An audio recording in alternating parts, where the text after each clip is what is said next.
Well, welcome everyone, and thanks for being here this morning and getting up bright and early with us.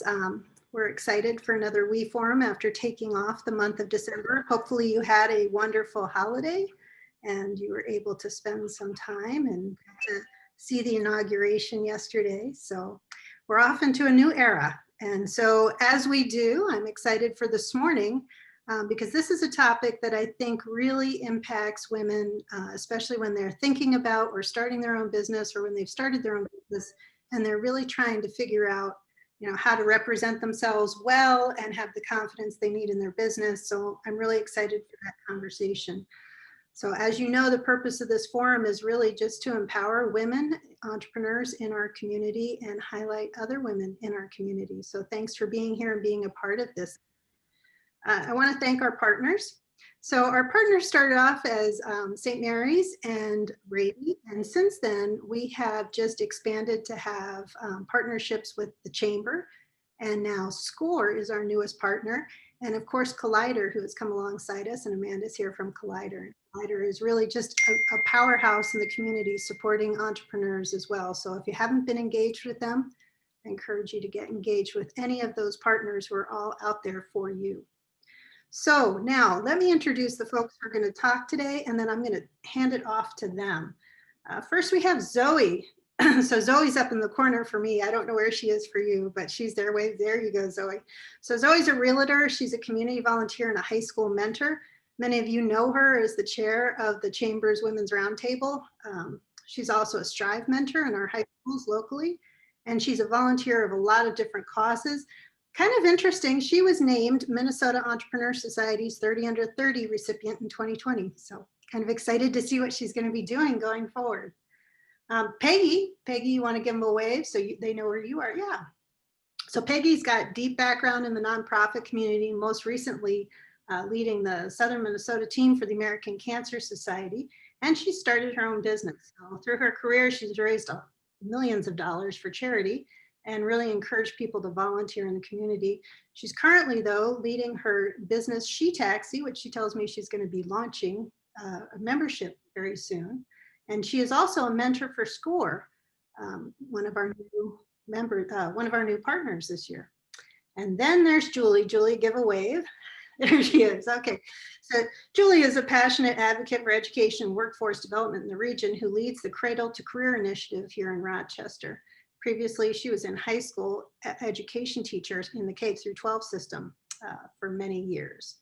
And she is one of those volunteers that I see everywhere. I see her in Rotary, I see her with the Cradle Career Initiative. And what's kind of interesting is that for those of you that maybe don't know this, I think it was 2 years ago, Julie spoke at the TEDx Zumba River on giving permission to create a failure lab. So it's kind of an interesting talk and kind of goes right in line with what we're going to talk about today. So without further ado, why don't I hand it off to Julie? You want to get us started? Just share your thoughts on this imposter syndrome topic. Sure. Well, welcome and good morning, everyone. It's so good to see you. Imposter syndrome. Everyone has it. And if they don't, I think they're not self-aware. I think everything is on a spectrum. So I think imposter syndrome is the same thing, right? If we are farther from our comfort zone, I think it pops up a little bit stronger. And I think if we're in our flow or we're grounded in where we are comfortable and where we know, like we trust our skills and we trust our attitude and we trust where we're at, then I think it gets a little bit smaller. So I think one of the ways that I have learned to deal with imposter syndrome is accept it. And secondly, really look at what are ways that I can make sure that I am showing up and grounded in self. How do I show up with my skills, with my talents, with my strengths, and a sense of trust in those? And that gives me permission then to not permission to be vulnerable. It gives me permission to ask questions because I know what I'm grounded in and I can show up confidently who I am into a unique or to me situation and feel confident asking questions and learning more. Thank you for that. So that kind of gets us kind of started. Peggy, you want to tell us your thoughts on it? Yes, well, I want to start by saying that, and we were talking before we all, allowed you in the room, that we were so surprised that I was so surprised that Julie Brock was a part of this panel, and Zoe said the same thing. And I just met Zoe this morning, but so it's like I don't have anything to say after Julie Brock says something because she's always on task. But my theory around imposter syndrome is, I think it's a trendy term right now, and I don't think that's necessarily a bad thing, because that means we're talking about, the realities of people's insecurities and self-doubt and things of that sort. And one of the challenges I think we have in this country is our messaging is constantly telling us we're not good enough, we need to be doing more, we need to be doing better. And I think that also fuels the imposter syndrome. And there's a clear difference between those who have imposter syndrome and those who are actually imposters. The imposters are the people who have the track record, have the capabilities, have the work experience, that have to have that self-doubt and lack of self-acceptance, whereas a true imposter is actually someone who doesn't bring that to the table, and they truly are faking it until they make it.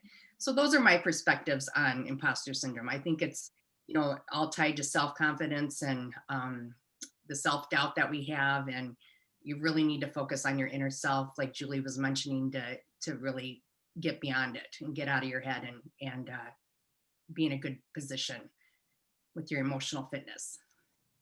All right, so there's a lot we're going to be able to talk about there, but Zoe, you want to give us some initial thoughts?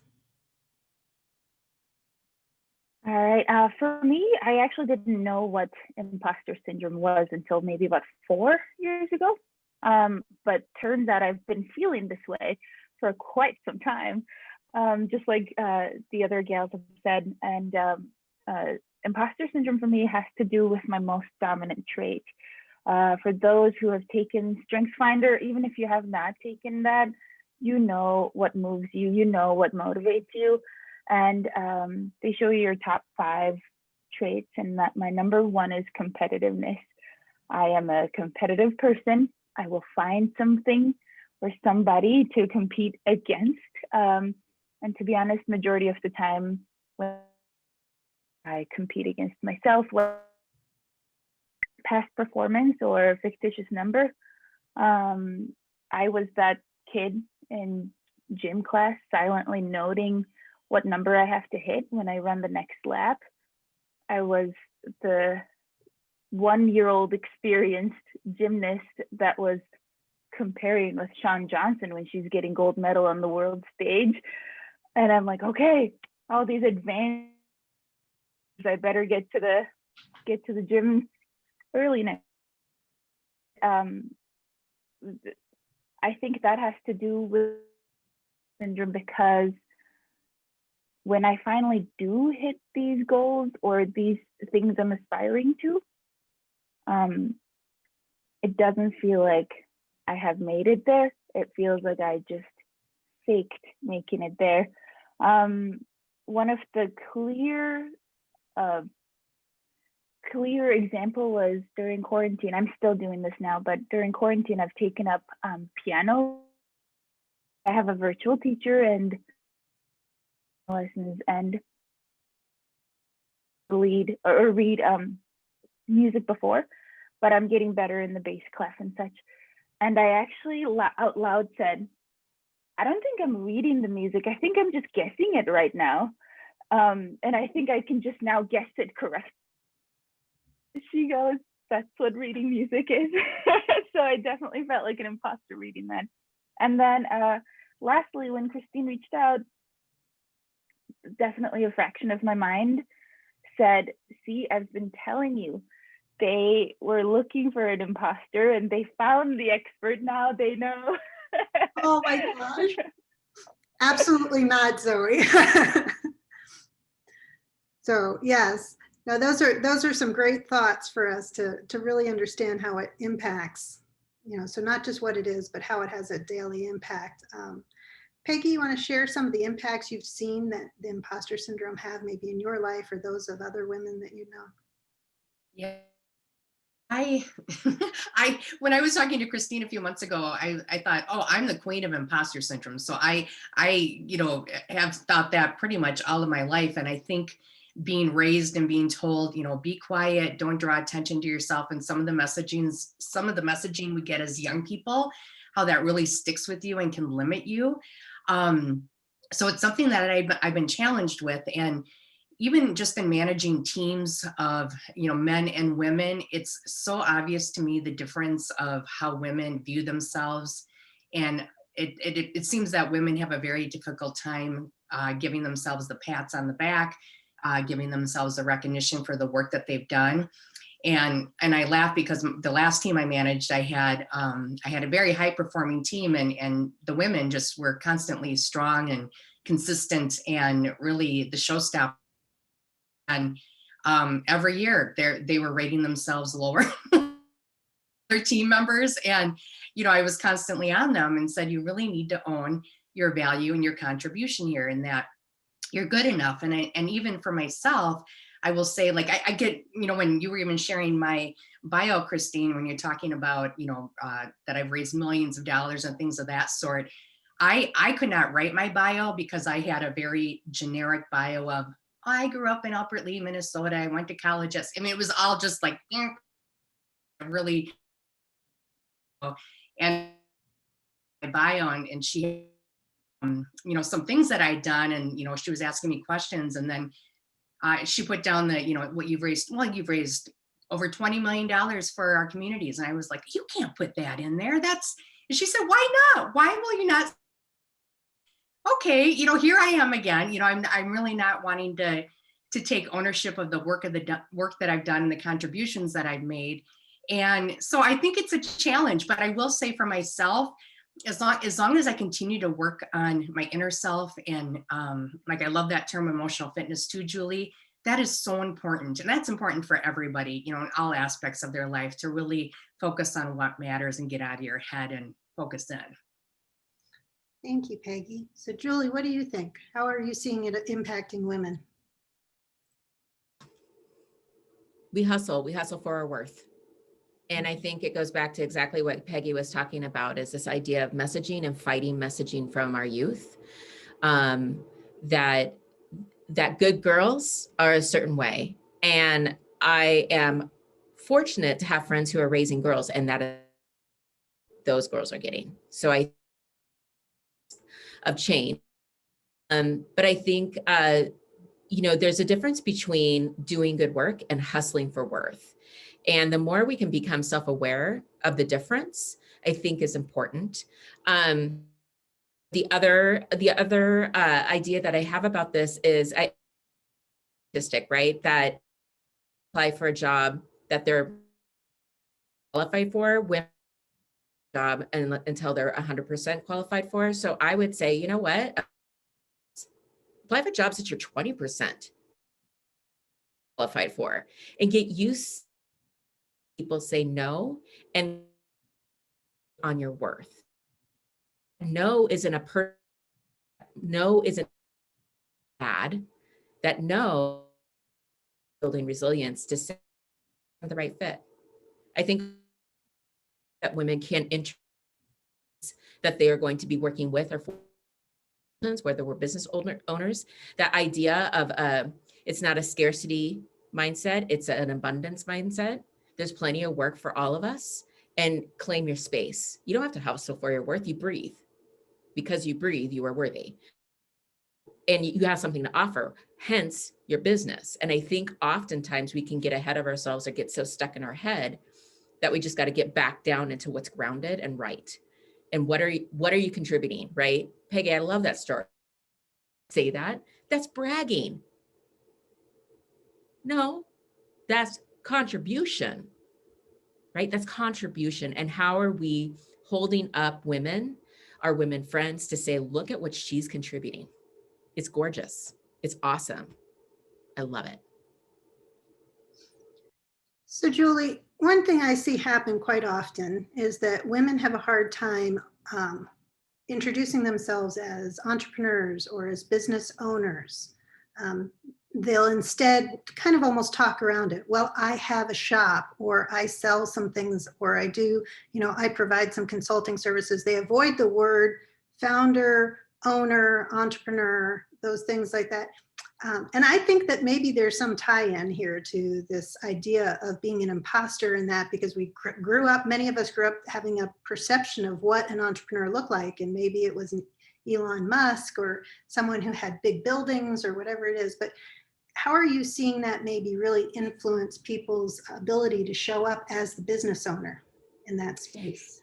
Yeah, I think that I think it's twofold. And I'm struggling with this too. So I have a side business of coaching and consulting, and it took me 3 years to accept the term coach.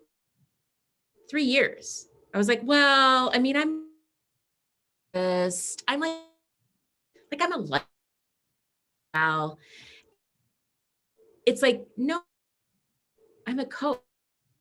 It took me so long because I didn't believe that what I had to contribute was worthy or valuable enough, that it would be meaningful or a contribution to somebody else.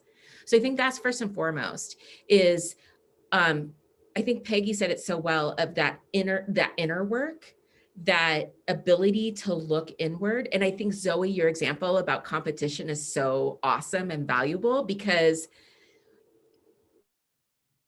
we have as a unproductively to us to see where we are in that spectrum.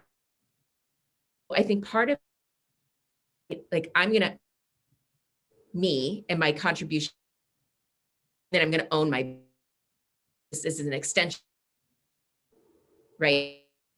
We live in a world compartmentalized. We want to say, well, it's 8 to 5, my mom thing, or I do my fitness thing, right? And we don't how, and what routine, and for what purpose. Fitness because we're worth, and that, I think, when we start to think about own my business, I have to stand worth. So I know a long friend that just mute me. But that's, and grounding ourselves every day. Why do I give every day? Is it to make money, or is it because those are two total? Going to contribute something. If I'm going to make, I can easily fall into imposter, because and why I'm contributing. Go make money. Success. Who you are. Thank you, Julie. Yeah, so there's a lot in there to unpack, but yes, owning what you're doing, and being willing to kind of just be powerful in your own space and what you do. Zoe, would you like to contribute to that and tell us a little bit more about how you see that showing up in the workplace? So actually, she said, and my thought was, I see that just professional setting, but just as people, sadly, who doesn't like woman-owned businesses, male-owned, because I am of the mind, assume you're equal. And you see my colleagues very much so that they're worthy, 100% of and my female. And I think we come by working harder, by hustling. I see that every day, and the side I see is that I don't necessarily think that's very, because there is no health, because they're just working them. In my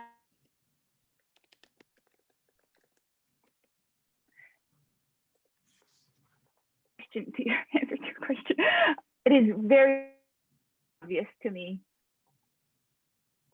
in the workplace that I segments of it over and over.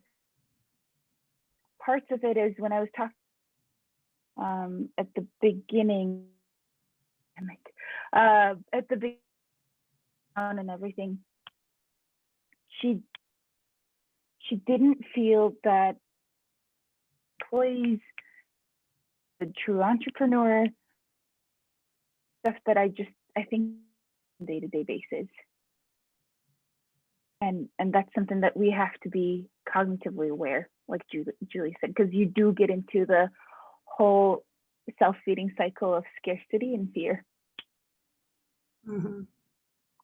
Yes, thank you. So Peggy, how do you think we can start to overcome some of this and really start playing to our strengths? Well, I know a great business that's launching a membership next week.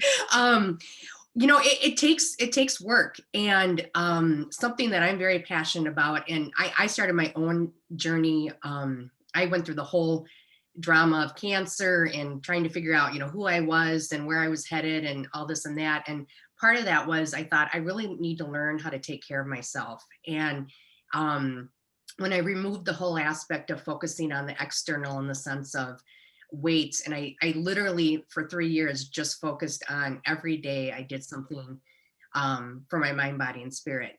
And that helped me a lot. And I remember when I got to the point and I thought, I feel good for the first time in my life. I actually feel good. And I thought I want other women to feel like this because, we're constantly beating ourselves up. So I think what's really important is you pay attention to the messaging that you surround yourself with. That's really important. The influences that you choose in your life. It's also important the people that you surround yourself with. You want people that raise you up instead of tear you down, that support you. And I think, again, going back to pretty much everything that we've said, just really owning it. And I guess, thinking of my bio, my buddy that did my bio for me, I thought, okay, all right, I'm a little uncomfortable with this, but all of this is facts. I'm not making this stuff up. And really just acknowledging and accepting, and then owning pieces is big. Okay, thank you. So Julie, how do you encourage women to have a realistic sense of where their strengths are, what they have for, where their capacity is? And, because sometimes negative self-talk is one thing, but being realistic about where you should show up is another. So how would you encourage women to see the difference? Oh, that's such a great question. And I'm eyeing Crystal's question. I'm going to touch on that one. Christine, you tell me when it's appropriate for me to do that. The floor is yours, darling. Okay. All right. So because I think they're interconnected. One thing I think Zoe brought up right away is this idea of understanding who we are. Our Steinbergs, who owns Flourish Consulting, is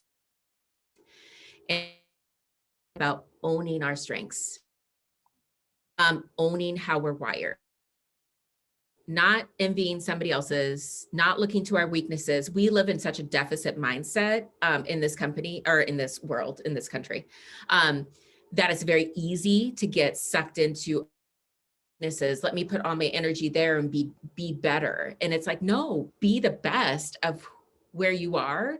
Acknowledge that you're not the best at everything, and find the people who can fill your gaps, right? Peggy, I love that you had somebody write your bio for you, because it's not weakness. It's like, okay, if I write it, I'm gonna downplay who I am. If I let somebody else write it who loves me, who honors me, who gets me, who can see me for the truth that I am, then they're gonna paint a picture. And that's the other thing too, is I think in yourself with people who will tell you the truth, right? And good and bad, right? When people ask me what my greatest weaknesses are, I'm like, they're the double-edged sword of my greatest strengths. They're my blind spots, right? But I know that they're not weaknesses, they're blind spots. So I think that's the first thing is, all the BuzzFeed quizzes out there. If you want to know what Hogwarts, house you're in, if you want to know any of that, that's fine. But what are you going to do with it? So I've taken it. I know my Enneagram. I know my strengths. I know my disc. I know my colors. I know my animal. Like I know all of these things. But what am I going to do with it? How I'm going to accept it? And how am I going to put it into action? And so that's the other thing that I would say is action is what matters. I think it's the otter. I'm on all the things. And that's why I wanted to point. I have been told my entire life to be small, taking so much space. You make people uncomfortable, intimidating. If I let that message in and say, I'm a sponge, right? I'm like, oh, I'm intimidating. I don't mean to be intimidating. No, I'm direct. I did not grow up here. I grew up on the West Coast where you're direct because nobody wants to stand around in the rain and talk forever and ever about the weather. We already know the weather we're seeing. So we're direct because we don't want to stand in the rain. And we're not direct. It has been really difficult for me. Not about me, and that's the other thing. So being bold, understanding, Bethany says this, is it the right time? Your full self, just to dial it down, because play. And so it's at your fire, are you? But I would say bold. In your business, it's yours. Because why would you try to sell? Why would you hustle for business? Connect with you because it was ingenuous. So that's what I would say is you as your business owner, you created that business for a reason. Peggy created this because I learned something that was so powerful for me that I want to share with the world. So why would she go and change that model? Why would she start trying to sell, I don't know, the disc or the orange colors thing, right? And maybe you do that, but you can't sell what you don't believe, right? Because Simon Sinek says it's the best. People don't buy what you do. Why are you getting up every morning? Why did you start this business? Come back to that. Come back to that. Come back to that. And be big about it. It's your business, for goodness sakes. I feel like I should say amen. Go ahead. I know. Christine, can I share a story about myself, a great imposter syndrome story? Okay, so I was trying to think of examples that I could share, over my life of the imposter syndrome. And like Julie said, we do it every day. When I started my business, She Taxi, originally in 2010, so this was 11 years ago, so fortunate because very early of starting businesses and really gained awesome experience and knowledge and skills. So at that point, when I was starting She Taxi, I had already started 2 different businesses for people and that were doing well and things of that sort. And then I started writing my business plan. Somebody was in the hospital, so I was with him a lot in the hospital. I thought, okay, I'm going to just start doing this myself. And I noticed all the books I was reading were written by men, and they happened to be books or businesses that were receiving influxes of, $20 million of cash for seed money, things of that sort, just really unrealistic and not common, really how businesses get started. Well, anyway, so I gotten to that point, and then I thought, okay, I'm going to get going. I thought, oh, no. I thought, how can I assume that I know how to start a business, for heaven's sakes? So if someone said, what's the worst money you've ever spent in your life? This is the worst money I ever spent in my life. I spent $1,200 on a how to start your business class and how to put your business plan together. So I actually already with my business plan. And during the class, the woman who was teaching, she had never started her business. And so a lot of times I would just, say, well, I know from my experience, and I would offer some tips. And I noticed during our breaks, bathroom, people were always cornering me saying, talk to me or with me about this and that. Such a great example of between what I and the skills and the knowledge that I had myself going forward. And one of the I initially started SheTaxi, scared to ask for money. That was, and all that messaging of be quiet. Oh, no, don't talk too much about yourself was coming at me. And I thought, I can't do this. And it did derail me. And now 10 years later, I'm in a different spot where it's like, okay, I really want to get this going. And I'm very passionate about it. But I think about, there's a lot of people who've probably been in, it's really limited. Yeah, I think you're right. I think that that's true. There's this sense that we always think somebody can do it better, or that they're going to be more knowledgeable. And sometimes even when we are the ones who have the most knowledge and we know it, we're embarrassed almost to own that. And you don't, and I think sometimes for good reasons. Now I'm going to say that for a minute. And I'm going to say there are times where if you try to own the room, you actually don't make space for others. And then you're not empowering the people around you to be successful. So I think that's that tension we have where we want to, because, just the conversation when we got started where everybody's like, oh, Julie, how could Julie have imposter syndrome, right? So it's because she shows up and she owns her space, but she's always making room for other people. And when you get into a conversation with her, that's the first thing she does. And so there's a need to recognize it and put it in the right place. And so I love that, right? So there was a question from Ryan, and good on you, Ryan, who asked a question. So the role of support from a mentor in addressing imposter syndrome. And Zoe, I know you are involved in mentorship in the high schools and in other places. What do you think is the role of a mentor in helping to counter the negatives of imposter syndrome? To be honest, I'm still kind of working on. Sometimes I, use so much a student or so much like I can honestly see it just bounce.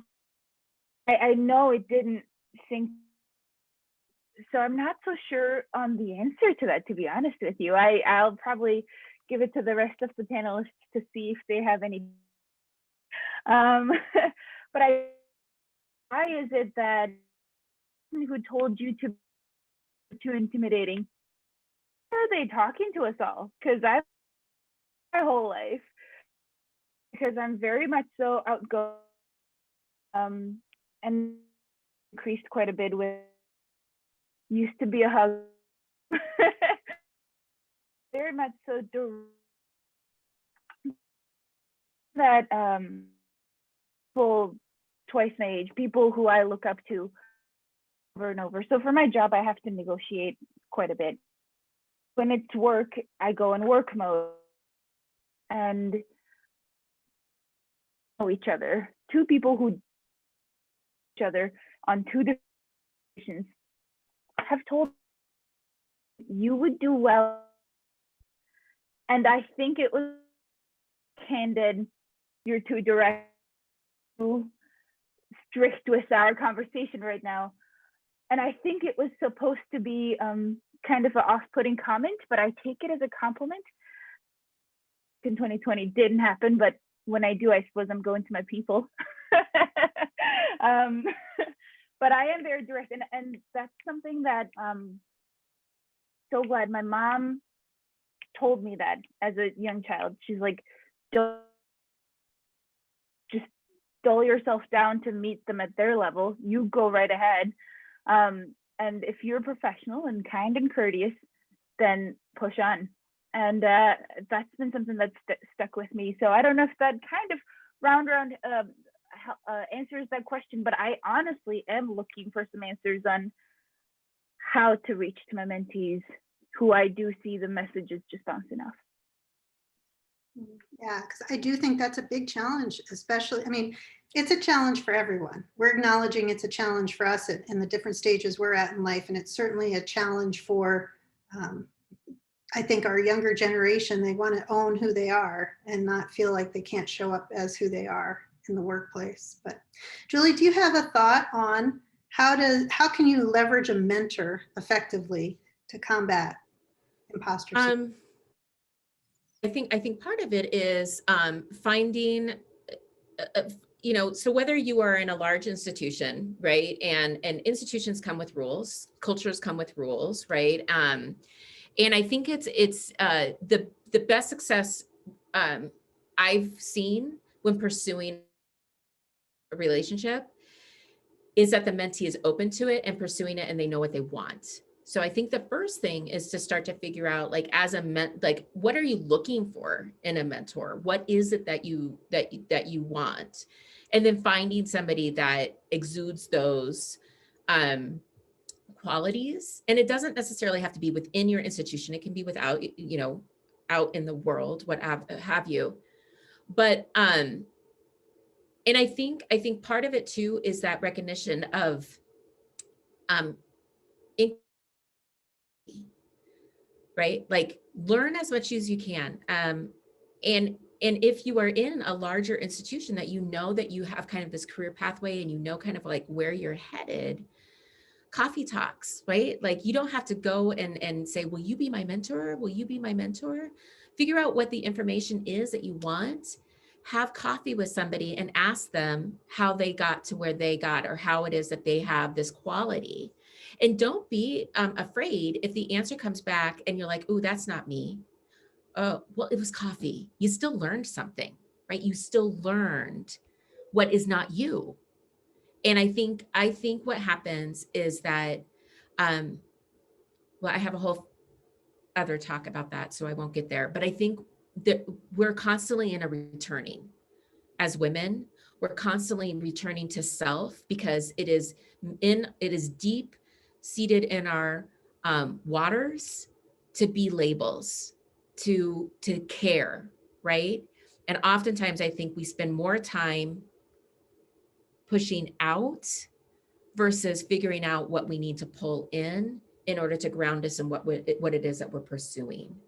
So if I'm pursuing business and I've got my why and I've got my confidence and now I want to grow that business, then I'm going to look who out there has grown this business, who out there has, doubled in XY years, and find that person and then have that conversation. Most people are quite open, especially if you buy for them. So Julie, if we're looking at that from the other side though, and so you're someone's mentor and you see that they seem to be having this problem with imposter syndrome, how do you get them past that? I think that's part of the question is really how do you then pull them away from that imposter syndrome?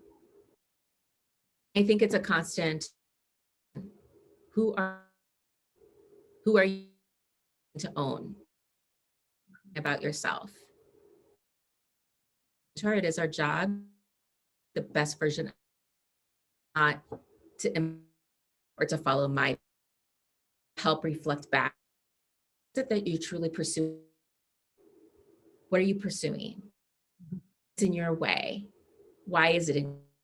And I think as questions and the ability to listen for what we hear, able to say, if I'm here, this is what I'm here, right?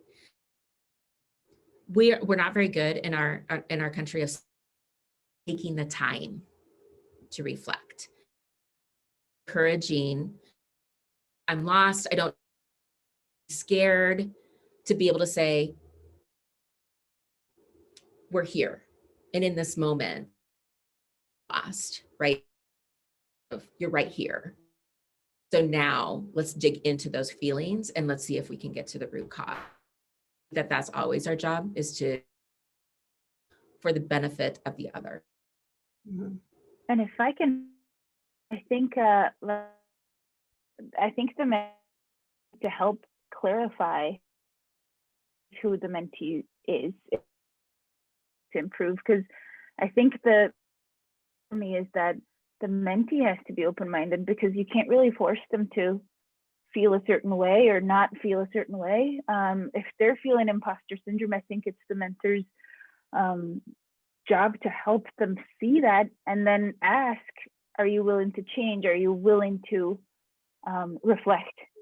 I think that's honestly a really great thing to take away. Thank you. And what I wanted to say was something that helped me. So 4 years ago, I held the title of Miss Minnesota, and during that, I just thought the real Miss Minnesota was going to come and take her crown from me. And I was just willing to give it. Like, I'm like, okay, yeah, I'm not it. And I've been always just kind of, in a way, stand by waiting for her to just show up one day and just do that. And I think that was probably the height of when I found out what imposter syndrome was and what I was what I was feeling professionally and such.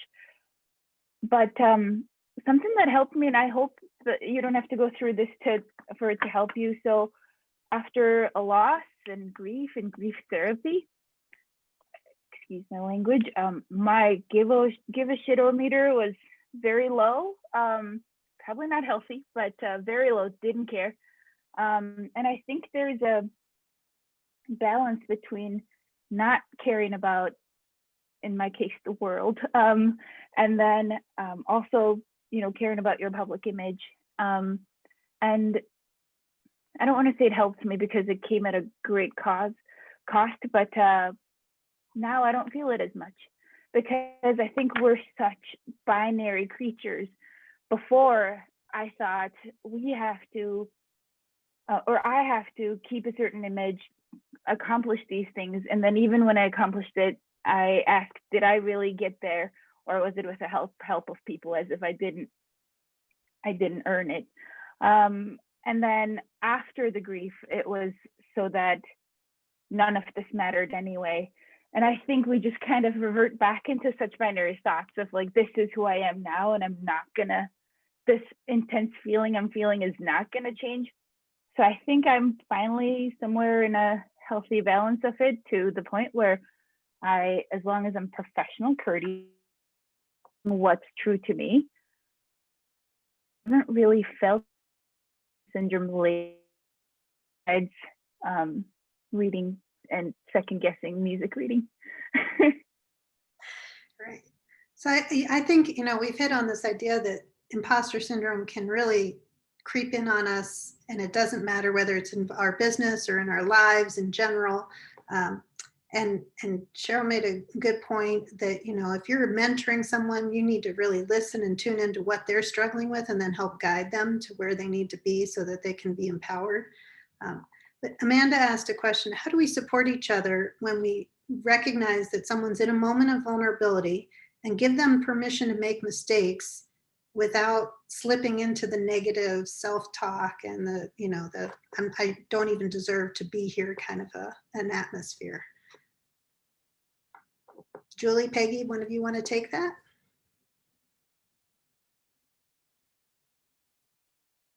Well, it's just from mentoring and managing. I love to celebrate the success. That's so important, and more than as leading companies.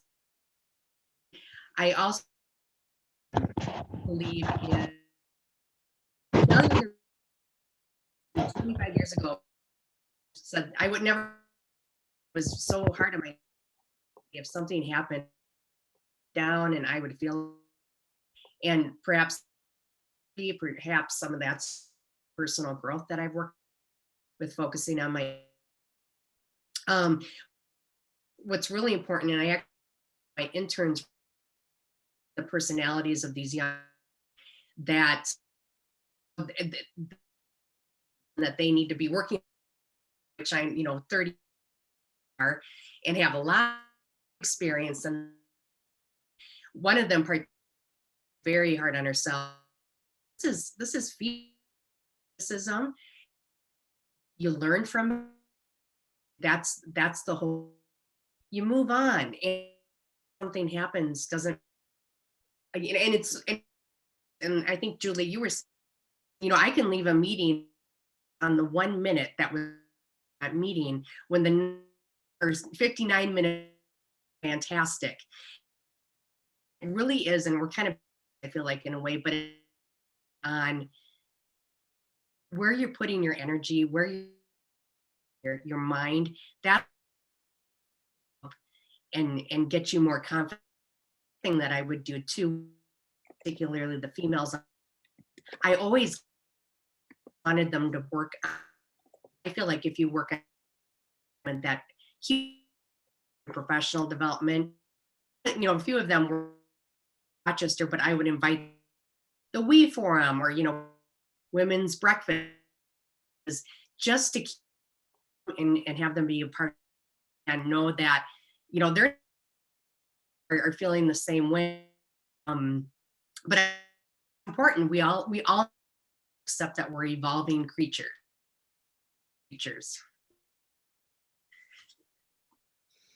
Thank you for that.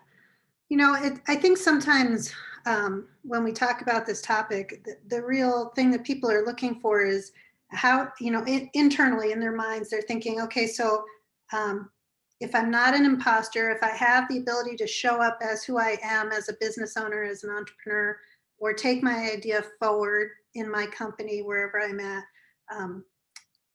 how will I know when others are saying, they're maybe stepping beyond their capacity?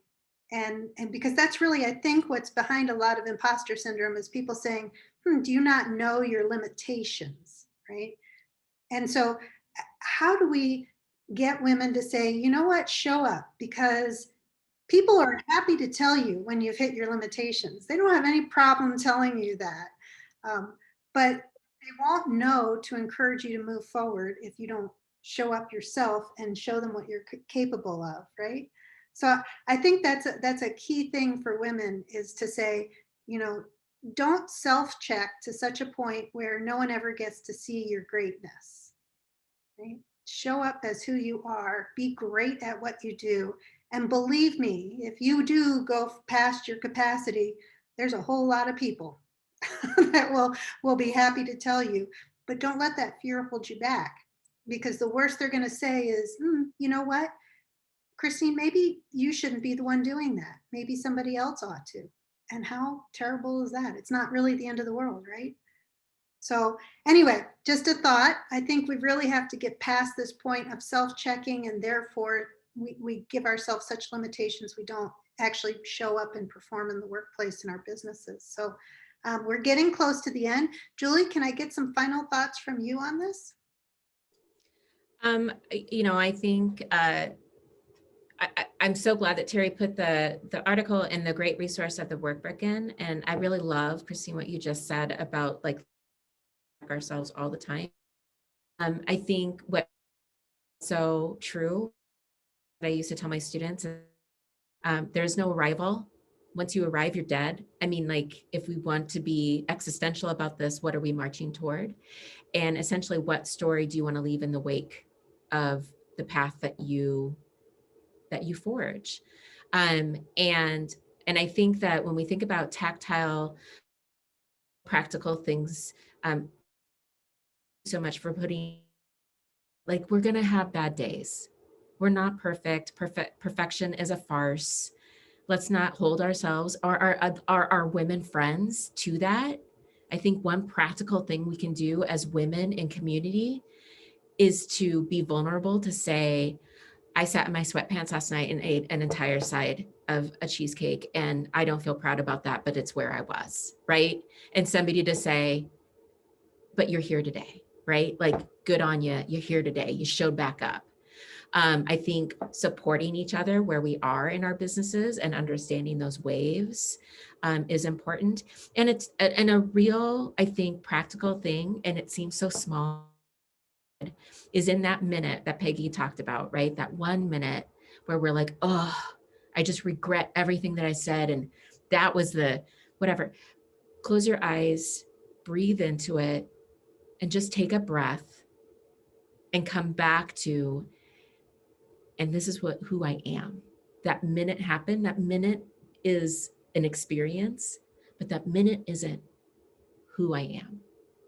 And I think the more that we can self-talk to ourselves to say, oh, that's right, this is who I am. And that gets us out of that negative and back.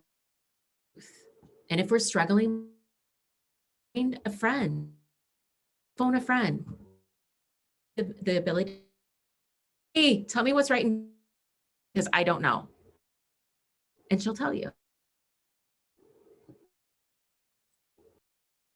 Thank you. Yeah, I do think we have to rely on our friends to help us when we're having those moments of self-doubt. They really can help us get through those. Zoe, what thoughts might you have for us as we start to wrap up here? Well, looking back, it's the similar thing, but morbid in advance. But I think I've now become a stoic. And something that actually happens times a day for me now is a not a mantra, but it's something that a repeating, reoccurring thought is, and that translates to remember that you die. And that puts I saw some of your faces. That puts everything in perspective for me, because what is true, and it becomes very cool when I put the end in. Yeah, every time I have, it doesn't imposter syndrome anymore. It's a lot more managed. When that reset and just reflect, and I think so I'll grow from that.